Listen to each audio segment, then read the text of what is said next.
আজকের রেসিপি হলো গরমের সময়ের এক পদ আম ডাঁটা পোস্ত।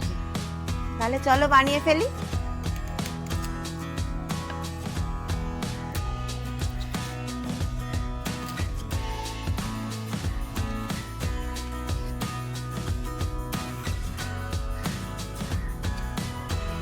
এখানে কিছুটা মটর ডাল ভিজিয়ে রেখেছিলাম, আদা আর কাঁচা লঙ্কা দিয়ে বেটে নেব। ডাল বেটে এর মধ্যে দিচ্ছি নুন, চিনি, জিরার গুঁড়ো, ধনের গুঁড়ো দিয়ে ভালো করে ফাটিয়ে নেব। কড়াইতে কিছুটা সাদা তেল দিয়েছি, গরম হলে এর ভিতরে ডালের বড়াগুলো ছেড়ে দেব। তেল গরম হয়ে গেছে, একে একে বড়া আমি দিয়ে দিচ্ছি।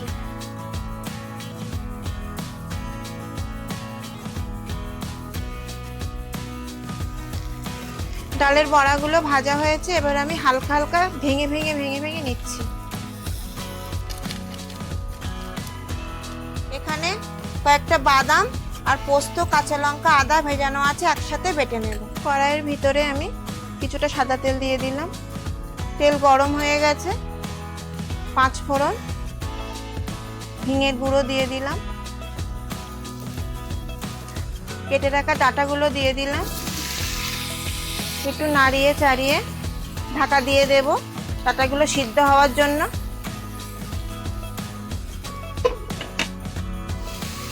ডাঁটা ভাজা ভাজা হয়ে গেছে, এবার এর ভিতরে কেটে রাখা আম দিয়ে দেব, নুন দিয়ে দেব, দিয়ে আরেকটু ভাজা ভাজা করব।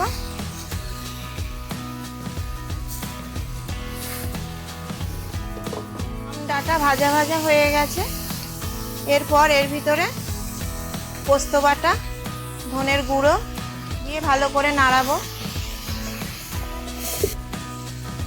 পোস্ত বাটা জল দিয়ে কষিয়ে চাপা দেব।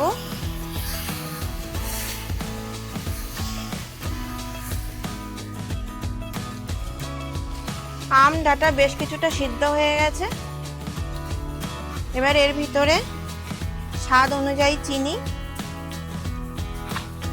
যেহেতু টক তাই চিনি 2 চামচ দিলাম, সামান্য জল দিলাম, দিয়ে তরকারিটা হতে দেব।